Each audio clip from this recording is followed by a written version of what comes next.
Beneath the splendor of palaces, behind velvet thrones, and beyond the gilded crowns, a ruthless game unfolded across Western Europe, a centuries-long saga where power was never simply taken, but intricately crafted through war, faith, and marriage.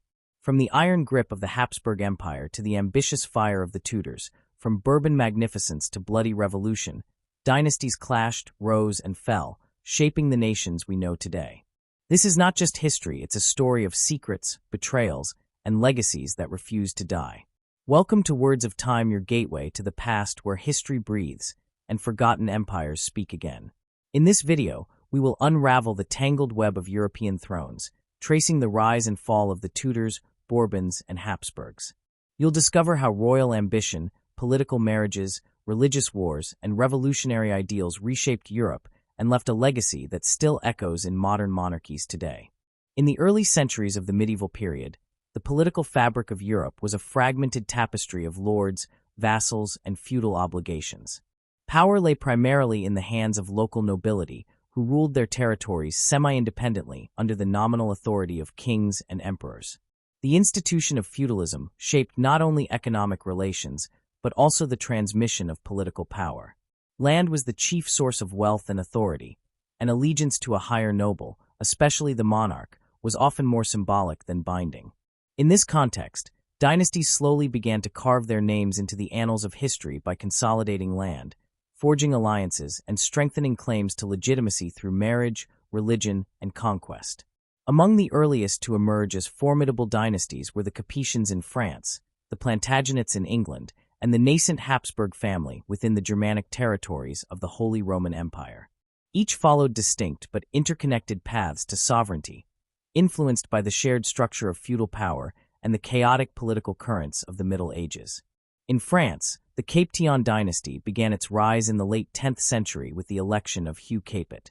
Though initially limited to a relatively small royal domain around Paris and Orleans, the Capetians used strategic marriages and feudal loyalty to gradually extend their control over other noble families. By the 12th century, they had begun to assert real dominance over rival barons and gradually transformed the French monarchy from a feudal kingship to a centralized hereditary institution. Their legitimacy was reinforced by their association with the Catholic Church and the use of sacral kingship, which cast the king as God's chosen ruler on earth. In England, the Plantagenets emerged following the Norman conquest of 1066 as descendants of William the Conqueror. Their lineage, which combined Norman, Angevin, and later English elements, controlled vast swaths of territory in both England and Western France. This dual allegiance would eventually become a point of conflict with the French crown. The Plantagenet kings were both rulers of England and major vassals of the French king due to their holdings in Normandy and Aquitaine. The tension between their dual roles created a volatile relationship that would explode into full-scale conflict in the 14th century. Meanwhile, in the central regions of Europe, the Habsburg family began its slow but persistent rise to power. Initially a noble family of moderate influence, the Habsburgs managed to secure the title of Holy Roman Emperor in the 13th century with the election of Rudolf of Habsburg. Their strength did not lie in immediate territorial control, but rather in their remarkable capacity for dynastic marriage and political calculation. Over the next several centuries, the Habsburgs would weave an intricate web of alliances that extended their influence across much of Europe, eventually ruling over vast domains including Austria, Bohemia, Hungary, and later Spain. The early foundations of these dynasties were shaped not just by internal consolidation, but also by the constant pressures of external threats and opportunities. Wars, papal influence, noble rebellions, and shifting alliances required monarchs to continually assert their authority and redefine the limits of their power. Their ability to endure and expand hinged on their capacity to maintain both dynastic continuity and political control over diverse and often fractious populations. The emergence of stronger monarchies was not an inevitable outcome, but rather the result of centuries of contestation, adaptation, and strategic planning. Even as kings worked to centralize power, they often had to contend with powerful nobles, religious institutions, and local customs that resisted central control. Nevertheless, by the end of the medieval period, the seeds of hereditary monarchy had firmly taken root in Western Europe. The fragile equilibrium established by these dynasties was soon to be disrupted by one of the longest and most consequential conflicts in European history, the Hundred Years' War. Beginning in the early 14th century, this series of intermittent battles between England and France was sparked by a dispute over the French succession following the death of Charles IV, the last direct Capetian king. Edward III of England, whose mother was a French princess, laid claim to the French throne. The French nobility, however, invoked the Salic law, which barred inheritance through the female line and supported Philip of Valois as king. This dynastic disagreement was the catalyst for a prolonged conflict that would reshape both kingdoms and the nature of monarchy itself. Initially, the English enjoyed several remarkable victories, such as those at Crécy and Poitiers, owing in part to superior military tactics and the use of the longbow. These successes allowed them to capture large portions of French territory, particularly in the north and southwest. The war, however, was never solely a military confrontation. It was deeply entwined with economic pressures, feudal loyalties, and the politics of legitimacy. Both sides sought to justify their claims not merely through might, but through legal and dynastic arguments. The crown became not only a political prize, but also a symbol of divine sanction and national unity. Over the course of the war, both England and France experienced internal upheaval. England saw the emergence of parliamentary resistance to royal policies, financial crises due to the prolonged campaigns, and eventually civil strife. France, meanwhile, was ravaged by repeated invasions, civil discord, and the plague, which devastated its population and economy. In both kingdoms, the monarchy's survival depended on its ability to navigate not just the battlefield, but also the shifting tides of domestic politics. A turning point came with the intervention of Joan of Arc, a young peasant girl who claimed divine visions and led French forces to several key victories. Her involvement galvanized French resistance and contributed to the eventual revival of royal authority under Charles VII. By the time the war concluded in 1453 with the capture of Bordeaux, the English had lost nearly all their French territories, retaining only Calais. The conclusion of the conflict marked a new phase in the development of European monarchies. In France, the Valois dynasty, having secured the throne, embarked on a program of administrative centralization, professionalizing the army and asserting greater control over the nobility.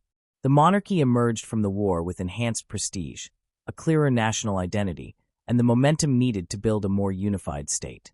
In England, the outcome of the war contributed to a crisis of legitimacy that would erupt into the Wars of the Roses. The House of Lancaster and the House of York, both descended from Edward III, contested the crown in a brutal series of dynastic wars that weakened the nobility and allowed the eventual rise of the Tudor dynasty. The internal fragmentation during this period had the paradoxical effect of ultimately strengthening the monarchy, as the victorious Tudors moved to curb the power of the nobility and centralize authority. The wider impact of the Hundred Years' War extended beyond England and France. It served as a model for the transformation of feudal levies into standing armies, the growth of centralized taxation, and the increasing role of bureaucracy in governance. Moreover, it illustrated the limitations of dynastic politics when unaccompanied by broader institutional support.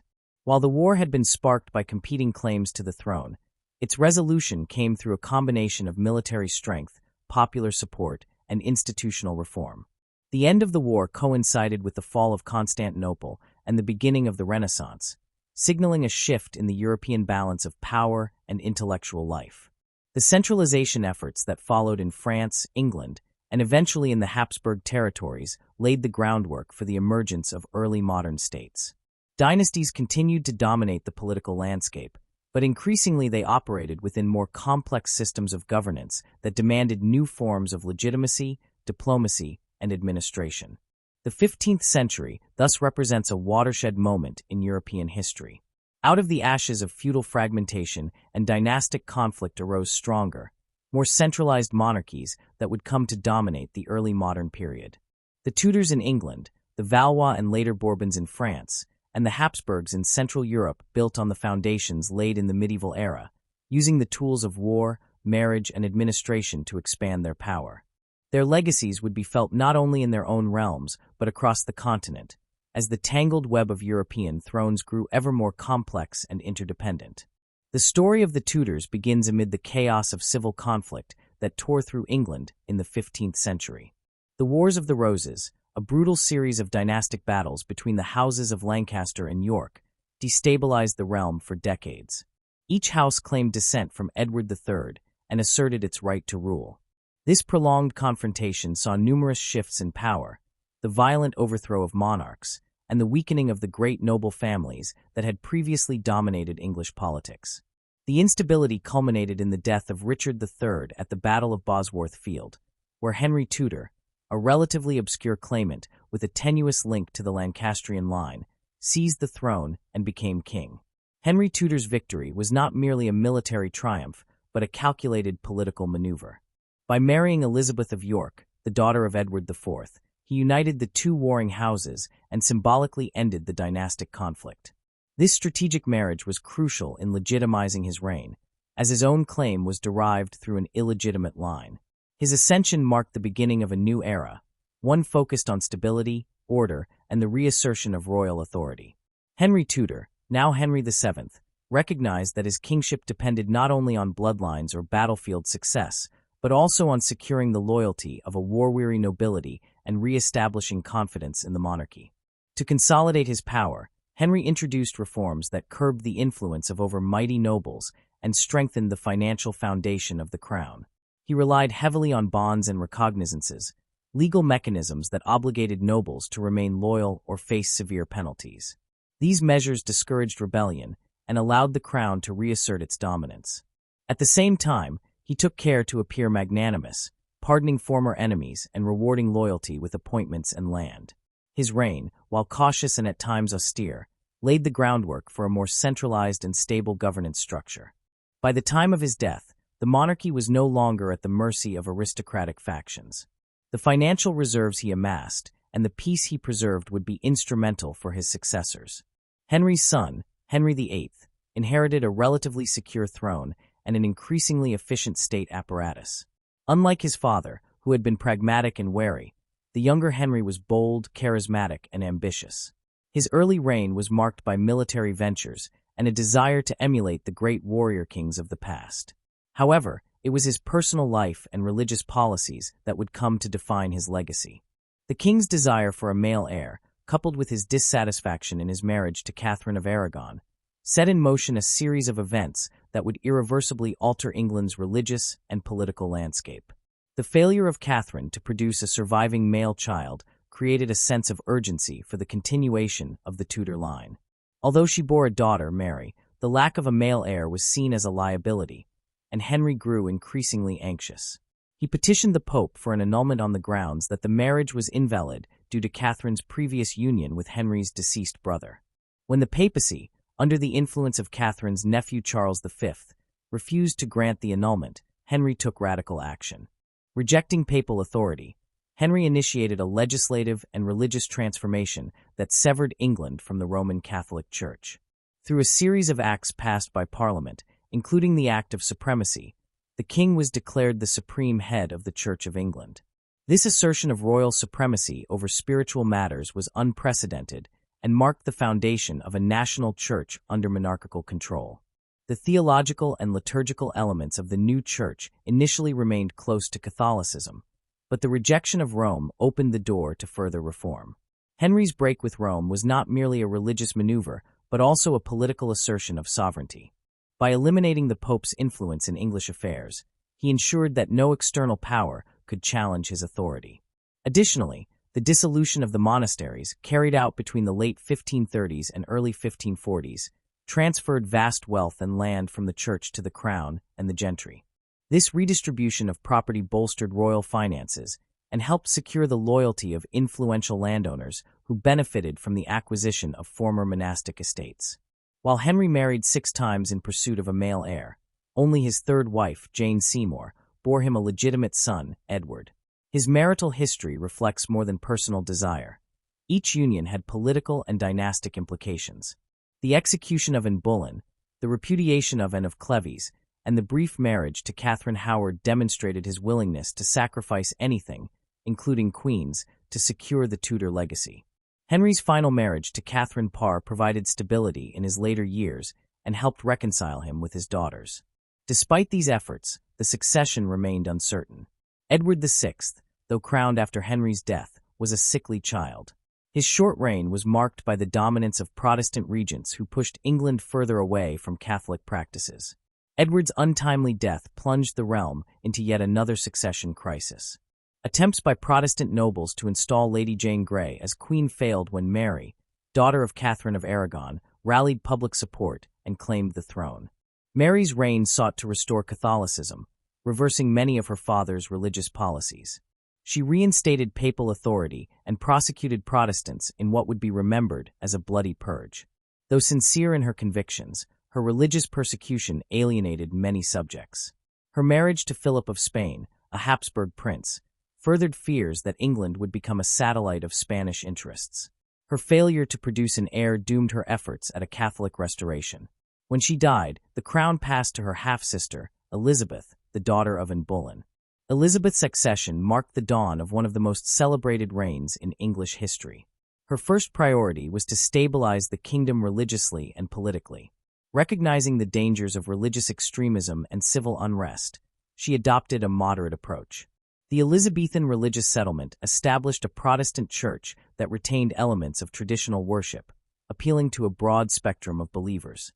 The Act of Uniformity and the Act of Supremacy reasserted royal control over the church while allowing enough flexibility to avoid open rebellion.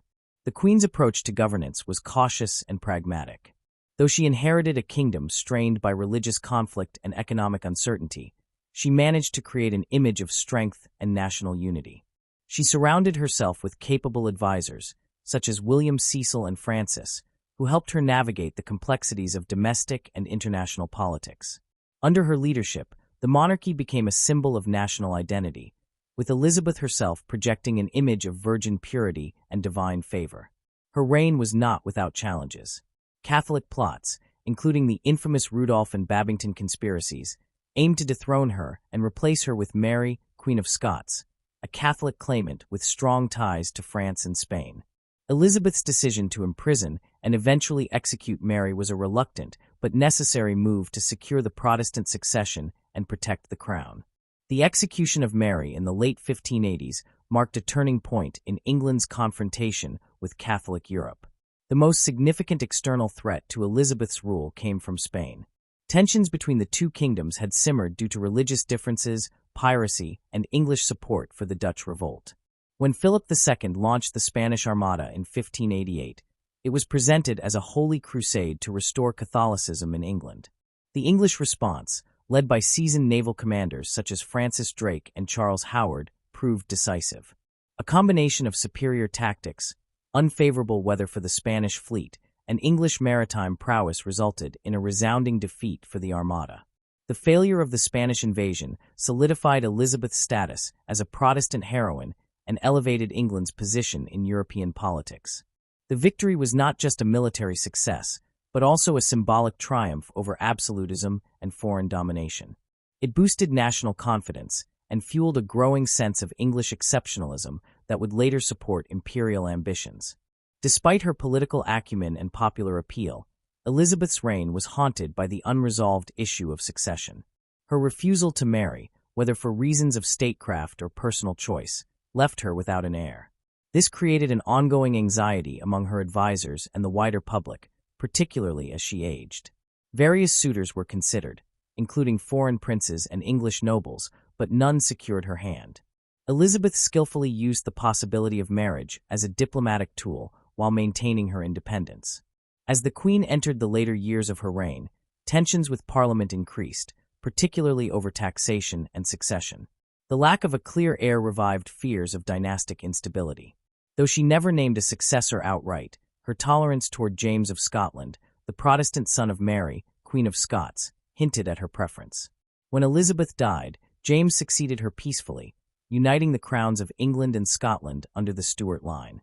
The Tudor dynasty, lasting little more than a century, had transformed England from a fractured feudal realm into a centralized state with a strong monarchy and a distinct national church. Its rulers navigated treacherous waters of rebellion, invasion, religious upheaval, and succession crises to forge a new political identity. Under their reign, England saw the erosion of papal influence, the rise of parliamentary cooperation, and the emergence of a cultural renaissance that would echo through the ages. The legacy of the Tudors lies not only in their political and religious reforms, but in their ability to adapt to shifting currents without losing control. From Henry VII's cautious consolidation to Elizabeth's visionary leadership, the dynasty's success rested on a blend of force, diplomacy, and symbolism. Their reign laid the foundation for the modern British state and left a historical memory rich with intrigue, triumph, and transformation. The latter half of the 16th century was a defining period in French history, marked by profound internal strife, shifting dynastic power, and a gradual transition from the fading Valois line to the emergence of the Bourbon dynasty. France, long a center of medieval monarchic strength, was plunged into a series of devastating civil wars, spurred largely by tensions between Catholics and the growing Huguenot minority. These French wars of religion, which erupted in the 1560s and continued for decades, were not simply theological disputes but battles for influence among powerful noble factions and foreign powers eager to shape France's fate. Royal authority was fragile, and the monarchy appeared unable to impose order on a fractured society. The situation reached a horrifying climax in 1572 with the St. Bartholomew's Day massacre. Initiated in Paris and spreading to other cities, this calculated and brutal killing of thousands of Huguenots, including many nobles who had gathered for a royal wedding, sent shockwaves through Europe. The crown, under Charles IX and heavily influenced by his mother Catherine de' Medici, had attempted to orchestrate a fragile peace by marrying the Protestant Henry of Navarre to the Catholic royal princess Marguerite. Instead, the wedding became the backdrop for mass bloodshed, inflaming civil war once again and staining the monarchy with complicity in religious violence. As the last Valois kings died without male heirs, the French throne faced a severe legitimacy crisis. The country teetered on the brink of total collapse, with multiple factions ultra-Catholics, moderate Catholics, and Protestant nobles each backing different claimants. Into this chaos stepped Henry of Navarre, the distant Bourbon relative and leader of the Huguenots, who emerged as the most plausible successor. After a protracted struggle, including several military confrontations and political negotiations, Henry made the pragmatic decision to convert to Catholicism in 1593, declaring that Paris is worth a mass. This decision paved the way for his acceptance by the majority Catholic population and marked the beginning of the Bourbon dynasty with his coronation as Henry IV. Once on the throne, Henry faced the monumental task of rebuilding a shattered kingdom. His most significant achievement came in 1598 with the Edict of Nantes, a landmark decree that granted a measure of religious freedom to Protestants while reaffirming Catholicism as the state religion. This edict helped ease sectarian tensions and allowed France to begin healing after decades of conflict. Henry's policies focused on restoring order, stimulating economic recovery, and strengthening royal authority without alienating powerful interest groups. He invested in infrastructure, trade, and agriculture, working alongside his able minister Sully to stabilize the monarchy's finances.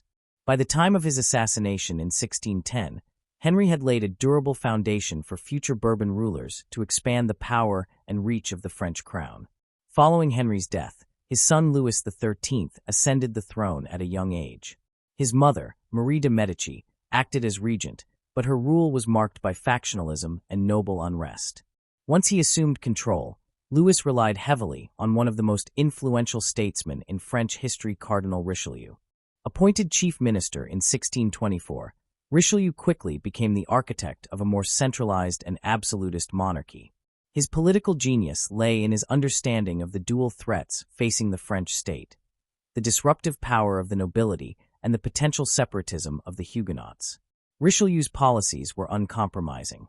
He worked to suppress the power of the nobles by outlawing private armies, dismantling fortified castles that were symbols of feudal autonomy, and establishing royal officials, known as intendants, to enforce central authority in the provinces. The cardinal also sought to eliminate the Huguenots' political independence, which had been tolerated under Henry IV's edict but was seen as a threat to national unity. The Siege of La Rochelle in 1627, a major Huguenot stronghold, resulted in a decisive royal victory and marked the end of Protestant military power in France. Richelieu did not revoke religious tolerance outright, but he ensured that all military and political control remained in royal hands. Richelieu also pursued a sophisticated foreign policy, aligning Catholic France with Protestant powers during the 30 Years' War in order to curtail the dominance of the Habsburgs, who controlled both Spain and the Holy Roman Empire. This apparent contradiction revealed his pragmatism. The interests of the French state outweighed confessional solidarity. By involving France in the conflict, he sought to weaken Habsburg influence and enhance France's position in Europe. Under his leadership, diplomacy and military action became tools for reshaping the continental balance of power in favor of the Bourbons. After Richelieu's death in 1642 and Louis XIII's passing the following year, the monarchy was once again in the hands of a child. Louis XIV became king at the age of 4, with his mother Anne of Austria serving as regent and Cardinal Mazarin acting as chief minister. The early years of his reign were marred by the Fronde, a series of rebellions by nobles, magistrates, and even the Parisian population. These uprisings, occurring from 1648 to 1653, were reactions against increased taxation and royal centralization. Though ultimately unsuccessful, the Fronde left a lasting impression on the young king, who developed a deep distrust of the nobility and a conviction that the monarchy must wield absolute authority. When Mazarin died in 1661, Louis resolved to govern alone. He became the epitome of an absolute monarch, ruling without a chief minister and concentrating all power in his own hands. His famous declaration, "I am the state," captured the spirit of his reign. Louis believed in the divine right of kings and worked to establish a political order in which all authority flowed from the monarch. He restructured the royal court, drawing nobles away from their regional bases and into the orbit of the palace. Nowhere was this more evident than at Versailles, the extravagant palace he constructed outside Paris, which served as both a symbol of royal magnificence and a mechanism of control. Versailles was more than a residence. It was the center of the French state, where nobility competed for favor and prestige rather than engaging in rebellion. The elaborate rituals of court life, choreographed to flatter the king and reinforce his supremacy, created an atmosphere of spectacle and discipline. Nobles were absorbed into the pageantry of royal service, distracted from political ambition, and rendered dependent on royal patronage. Meanwhile, Louis expanded the administrative apparatus, placing trusted officials from the middle class in key roles to ensure loyalty and efficiency. Louis's reign also marked a period of aggressive military expansion. Under the guidance of ministers like Louvois and Colbert, France developed a large and professional standing army. Louis embarked on a series of wars aimed at extending French territory and asserting dominance on the continent. The War of Devolution, the Dutch War, and the War of the League of Augsburg were all driven by territorial ambitions and strategic calculations. These conflicts strained the resources of rival states and made France the preeminent land power in Europe. However, they also provoked the formation of coalitions aimed at containing French expansion. The most consequential of these conflicts came in the early 18th century with the War of the Spanish Succession. When the childless Charles II of Spain died in 1700, he named Louis's grandson Philip as his heir, raising the alarming prospect of a union between the Bourbon crowns of France and Spain. Such a union threatened to upset the balance of power that had developed in Europe, particularly from the perspective of England, the Dutch Republic, and the Habsburgs. These powers formed the Grand Alliance to oppose France's designs on Spain. The war raged across multiple theaters from the Low Countries and the Iberian Peninsula to Italy and even colonial territories, and involved immense military and financial expenditures. Louis faced both battlefield defeats and domestic exhaustion. Yet he persisted, determined to defend his family's dynastic rights.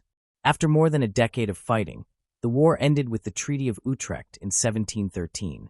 Under its terms, Philip was allowed to remain King of Spain, but he had to renounce any claim to the French throne, ensuring that the two crowns would not be united. France retained some territorial gains, but the war had demonstrated the limits of French power and the cost of prolonged warfare. Despite its setbacks, the war confirmed the Bourbon foothold in Spain and preserved Louis's dynastic vision. His legacy was complex. He had transformed France into a model of centralized monarchy and cultural grandeur, but at the cost of immense human suffering and national debt. His policies set the stage for future Bourbon monarchs to maintain a powerful state apparatus, yet also sowed the seeds of resistance and eventual revolution. The Bourbon period in France represents the consolidation of royal authority, the fusion of personal monarchy with national administration, and the rise of France as a dominant force in European politics. From the Edict of Nantes to Versailles, from Richelieu's intrigues to the vast armies of Louis XIV, the Bourbons left an indelible mark on the character of France. They redefined the relationship between monarch and subject, imposed order through discipline and spectacle, and pursued a vision of monarchy that placed the king at the center of both political power and cultural life. Yet, for all their success, the very mechanisms that built their authority also bred discontent. The concentration of power, the rigid social hierarchy, and the fiscal demands of constant warfare created tensions that would erupt in later decades. The Bourbon kings crafted a magnificent structure of governance, but they also locked themselves into a system that required unrelenting control, vast resources, and unwavering obedience.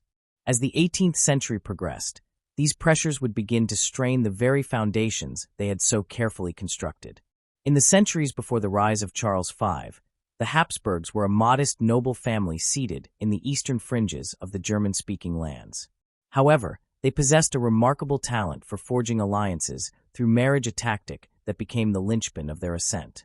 With each carefully arranged union, they absorbed territory, influence, and prestige, extending their dominion far beyond their ancestral lands. The accumulation of power through dynastic marriage became their hallmark. When Charles V came to dominate Europe in the early 16th century, it was the result of meticulously woven inheritances. His paternal lineage connected him to the Burgundian Netherlands, lands rich in commerce and strategic importance. On his mother's side, he inherited Spain, too, which at that point encompassed vast territories in the Americas. When Frederick III's death opened the throne of the Holy Roman Empire, Charles secured an Italian crown through his elected role as emperor. Spain, the Netherlands, Burgundy, Austria, and imperial territories all came under his control, making Charles one of the most powerful rulers in European history. Yet sovereignty over such a sprawling domain brought immense challenges. Communication across distinct cultural and linguistic territories moved slowly. Couriers, envoys, and protocols stretched from the Low Countries to Hispaniola, from Castile to Vienna. Each region had its own laws, customs, and forms of governance. To manage this mosaic, Charles relied on trusted advisors, regional viceroys, and an ethos of delegating authority. But conflicts between regional elites and central policy persisted. Local nobles guarded their privileges jealously, often welcoming the emperor's oversight only when it served their purposes. Moreover, maintaining armies to protect far-flung assets drained resources and solicited resentment, particularly when the treasury leaned heavily on taxation that fell disproportionately on some provinces. Charles waged wars on multiple fronts, resisting Ottoman encroachment in the east, suppressing Protestant princes in Germany, confronting France for control over Italy, and defending Spanish holdings overseas from pirates and rival European powers. Upholding the unity of his domains while advancing Catholic interests, especially in Germany, placed him at odds with emerging Protestant movements. His reign was, in truth, a juggling act between safeguarding dynastic hegemony and balancing religious, military, and economic pressures. As Charles abdicated in the middle of the 16th century, his empire was divided and nearly buckling under its own weight. He recognized that reunifying his territories under a single ruler posed serious logistical and political dangers. He chose to partition his empire along clear geographic and cultural lines. Spain, along with Spanish America, the Low Countries, the Kingdom of Naples, and the title of Imperial Archduke, passed to his son Philip. The imperial crown, Austria, and the German territories went to his brother Ferdinand.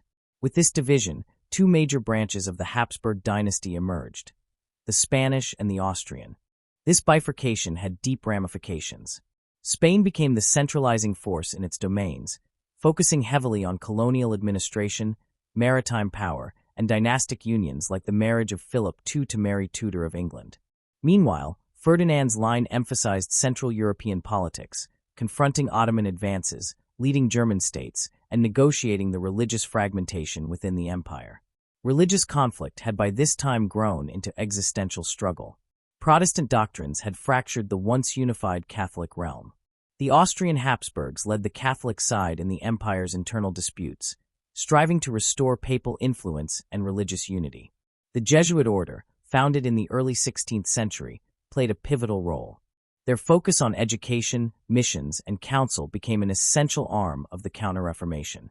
Jesuit schools molded the next generation of leaders and officers, instilling loyalty to both crown and church.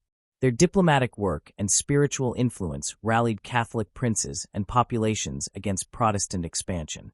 By the early 17th century, the conflicts reached boiling point in the 30 Years' War.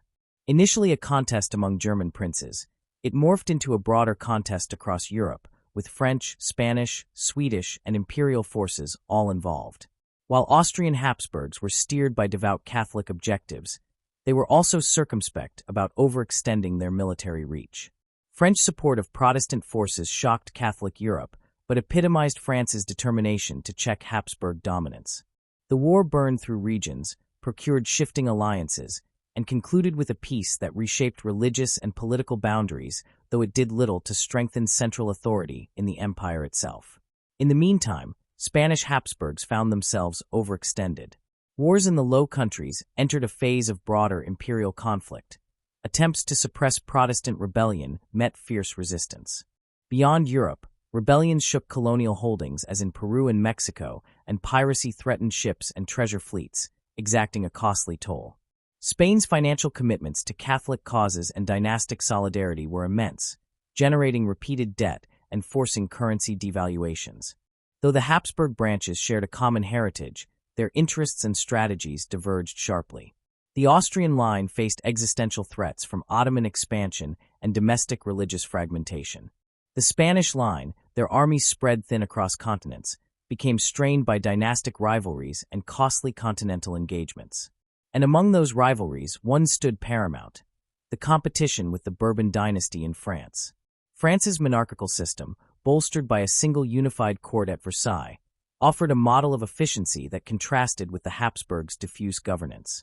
Renaissance France took cautious steps toward centralization, while both Habsburg lines remained entangled in coalitions and compromise. Consequently, control of strategic territories including Milan, the Low Countries, Naples, and Spain's heirless kingdom became a point of contention. Intermarriage continued as a tactic to assert dynastic claims and fashion alliances. But alliances could be as easily broken as arranged. Bourbon kings married into Habsburg circles to stake future claims. Habsburgs returned the favor, yet trust was fragile at best. When Louis XIV pushed his grandson's claim to the Spanish throne after Charles II of Spain died without heirs, the fragile balance snapped. The prospect of a Bourbon on the Spanish throne appalled other powers, prompting the formation of an anti-French coalition. The ensuing War of Spanish Succession enveloped Europe, its seas, and its colonies for more than a decade. Each side fielded enormous armies. Battles escaped the continent, reaching into America and Asia. Though Habsburg claimants gained some initial victories, the French Bourbon candidate ultimately prevailed. At the end, the victorious allies accepted a Bourbon monarch in Spain, but only after extracting significant concessions. Under the Treaty of Utrecht, balance was maintained. French dynastic aspirations were tempered. British naval ascendancy was formalized, Hudson Bay territories shifted, and Spanish Bourbon rule became distinct from that of France. For the Habsburgs, the Spanish branch ended. The Austrian line persisted and either expanded or contracted based on military, diplomatic, and marriage outcomes. But it no longer controlled Spain or its empire. The Treaty of Utrecht marked the culmination of the Bourbon bid for Spanish power and the conclusion of Spanish Habsburg rule. Habsburg influence thus became regionalized to Central Europe. In the aftermath, questions surfaced about legacy and continuity. The Habsburgs had built empires through marriage, religion, and war. They had resisted both Protestantism and Ottoman expansion for centuries. They had governed lands on multiple continents. They had brought European balance to a state of delicate equilibrium. Their ability to adapt across eras marked them as one of the most dominant dynasties in history. But time relegated them to a continental role. Their governance evolved. Austria became a bureaucratic, multinational empire under Maria Theresa and Joseph II. Spain, once dominant, settled under Bourbon reforms. Habsburg Austria would, centuries later, play a central role in diplomacy and 19th-century crises, until its own fragmentation in the 20th century. At the height of their power, roughly 2 centuries earlier, the Habsburgs had forged an empire on which the sun never sets, a realm of staggering scope.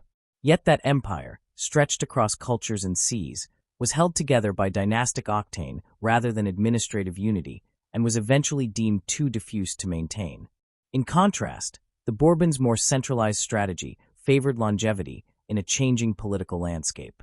Though the Spanish Habsburgs faded from history, the Austrian branch endured.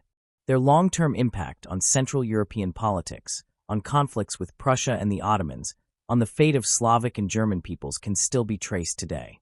Their rise and retreat encapsulate the arc of dynastic ambition in early modern Europe. Cataclysmic expansion, doctrinal entanglement, intermarriage, protracted war, and eventual consolidation into more coherent political realities.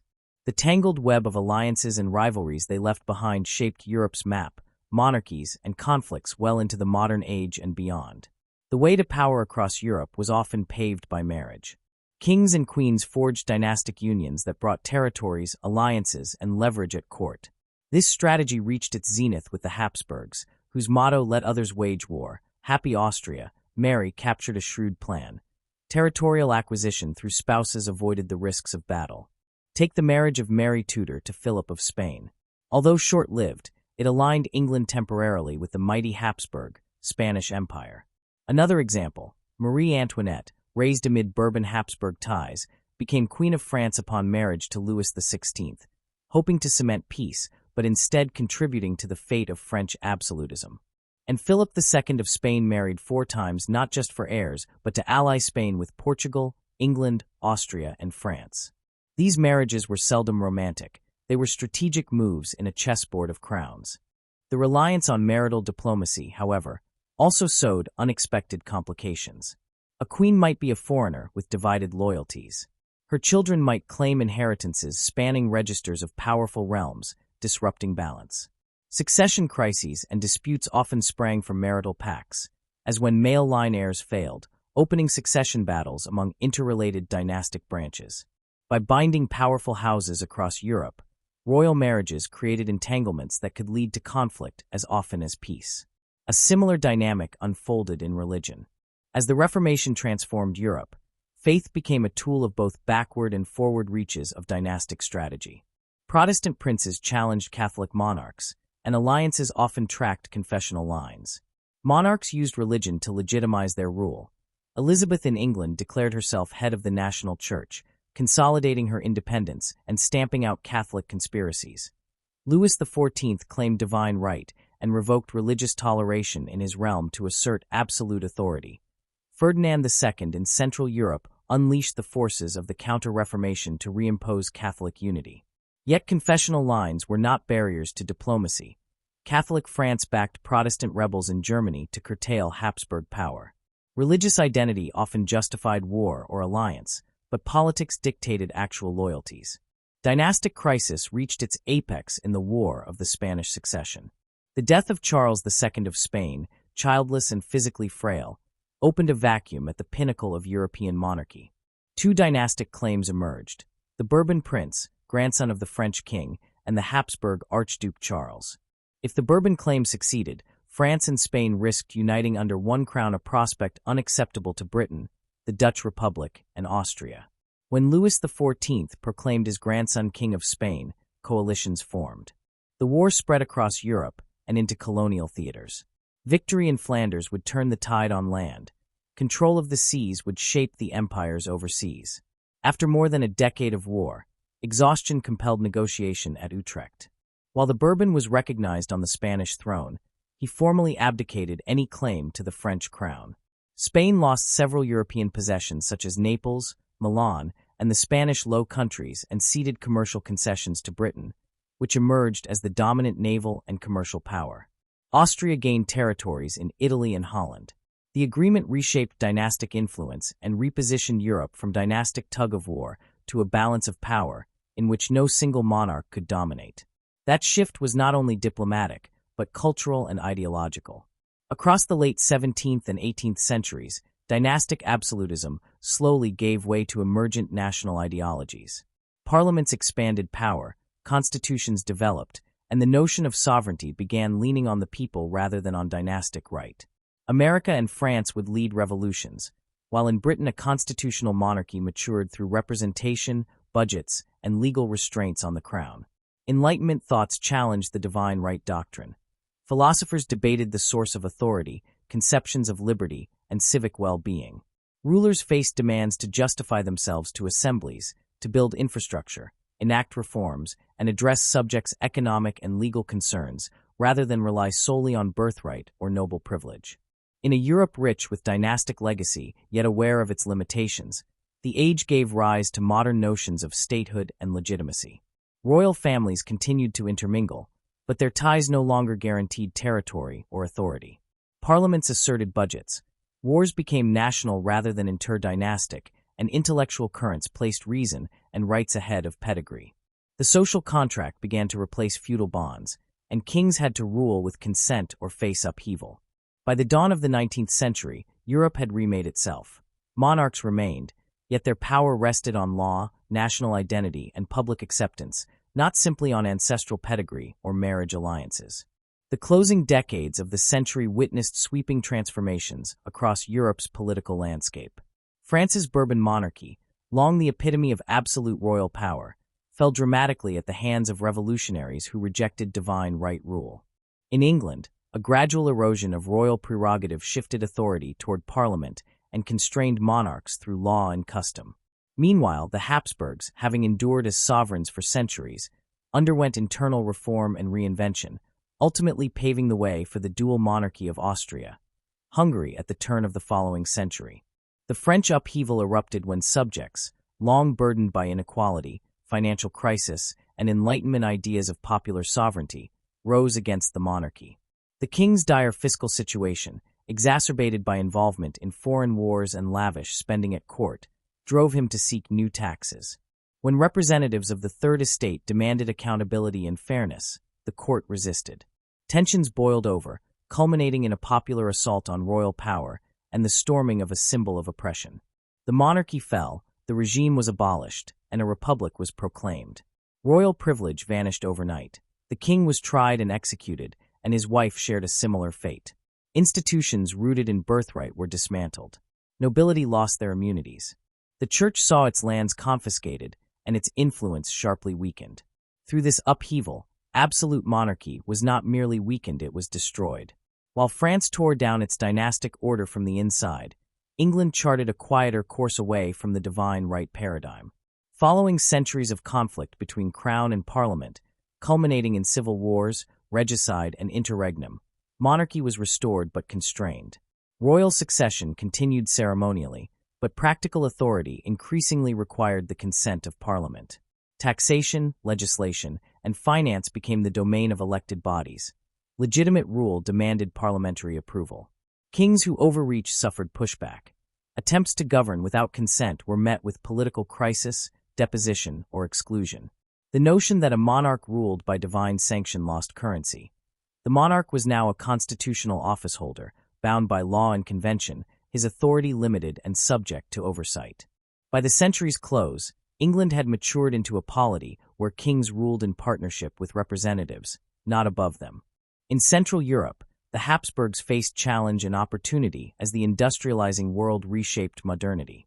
Their empire, ethnically diverse and spanning many territories, had resisted nationalist currents and internal dissent.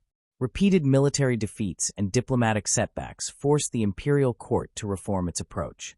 The emperor and his successors embarked on cautious modernization, centralizing administration, introducing legal equality, promoting public education, and acknowledging cultural pluralism. In doing so, they delayed collapse and transformed the empire's structure.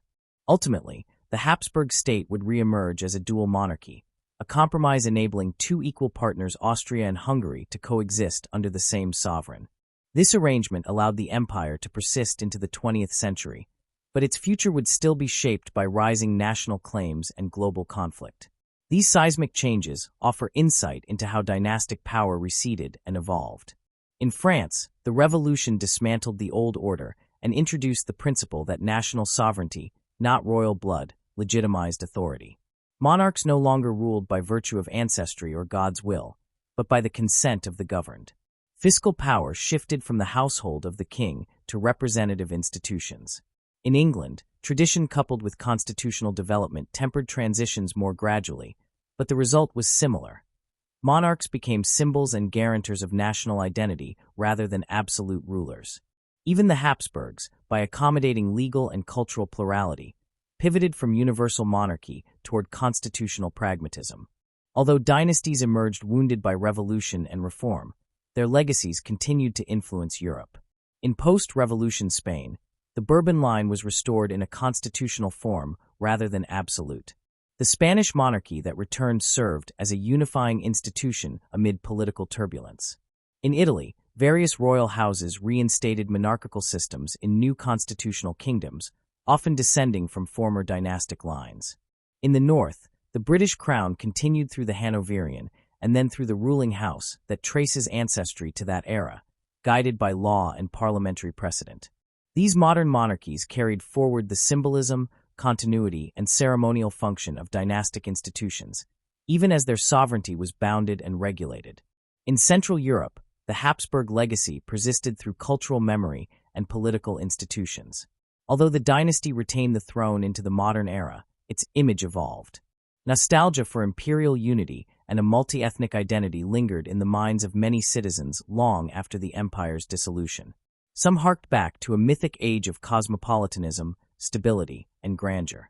The dual monarchy, in particular, was fondly remembered by descendants of minor nobility, bureaucrats, and those in border regions whose lives had been shaped by its multilingual administration and aristocratic order.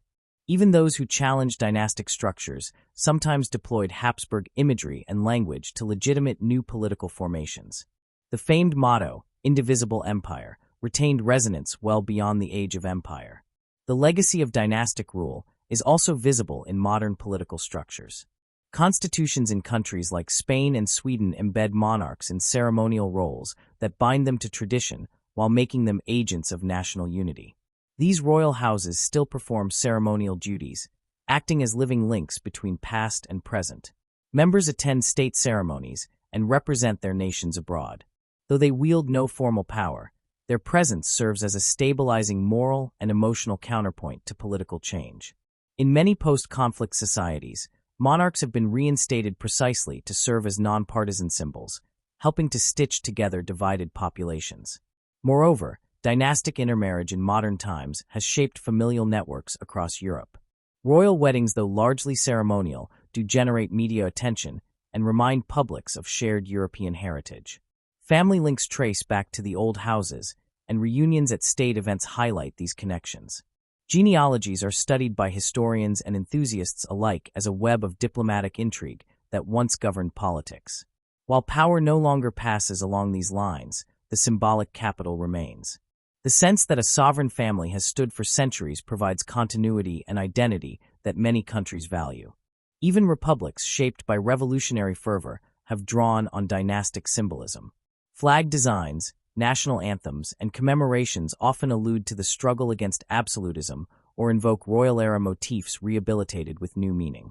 The French Republic, for example, retains national symbols that date back to pre-revolutionary monarchical culture, reinterpreting them within a civic frame. Historic palaces are preserved and serve as museums and cultural spaces, reminding citizens of historical continuity even as political authority has shifted. The transition from divine right dynastic rule to modern constitutional systems was not linear or uniform. It was shaped by war, ideology, social dynamics, and institutional evolution. Yet a recurring theme emerges. Dynasties yielded to new forms of legitimacy, national, constitutional, or popular, but did not vanish entirely. Instead, they adapted, one way or another, to changing needs. In some contexts, they were overthrown and replaced. In others, they were reshaped into constitutional symbols, and in a few, they reinvented themselves as links between past and future. That adaptability is central to understanding their legacy. Many modern political structures, from parliament to monarchy, from federal states to ceremonial heads of state, bear the imprint of dynastic precedents. Even republicanism often borrowed elements of monarchical pageantry, framing transition rituals or investiture ceremonies with monarchical gravitas. Public sensibilities regarding honor, duty, and national symbols were shaped in part by dynastic culture.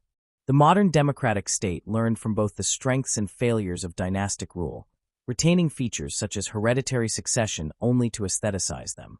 In that sense, history did not simply vanquish dynastic monarchy, it metamorphosed it.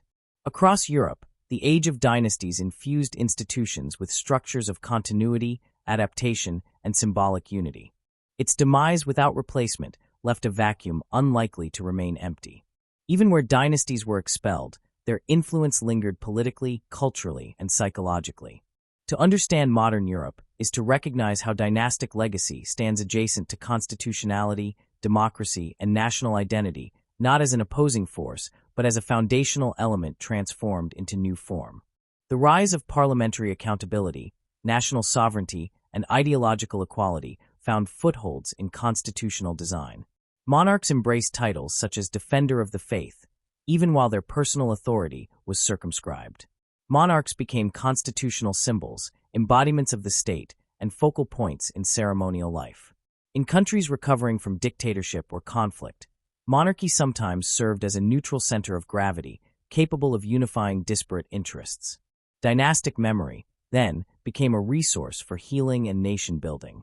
The seeds sown by dynastic politics in Europe can still be detected today in debates about decentralization versus central control, about the role of tradition versus innovation, or about forms of national representation beyond electoral systems. While no serious political movement supports the return of absolute monarchy, symbolic constitutional monarchy remains viable in several countries because of its capacity to reflect national story. The Tudor innovations in centralization, the Bourbon emphasis on court culture, and the Habsburg experiment in multicultural monarchy each contributed to the development of institutions that responded to modern needs. Seen through a contemporary lens, dynastic legacy underpins forms of soft power. Royal patronage supports cultural institutions, charities, and diplomatic outreach. These functions echo the public works and ceremonial responsibilities once associated with divine right rulers. Rather than commanding armies, they champion causes. Instead of ruling by decree, they lend prestige to civil society. This evolution can be traced directly to older models of dynastic responsibility reframed within a democratic society.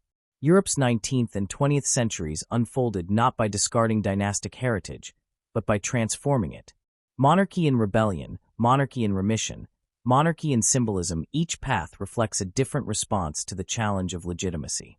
The fall of absolute thrones did not erase dynastic memory, it repurposed it. Royal houses survive as symbols, pillars of continuity, and repositories of tradition. In some lands their removal was final. In others, their adaptation helpfully bridged pre-modern and modern eras. Yet dynastic memory also warned of the fragility of heritage. Monarchs were once arbiters of war and peace, controllers of religion and economy. Their decline reminds us that legitimacy derived from birth and custom must yield where popular sanction and representative institutions prevail. The narrative of Europe's twilight dynastic age holds lessons for any polity today. Legitimacy must be earned, authority must engage with society, and even tradition must evolve to remain meaningful. Thus, the relationship between old dynastic structures and modern political forms is neither adversarial nor divorced but evolutionary. Monarchy's fall created space for national identity, constitutionalism, and democratic legitimacy.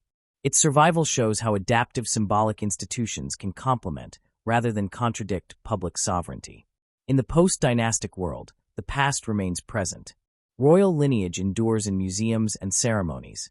Dynastic memory endures as part of the collective identity of a continent still shaped by the stories of crowns and empires.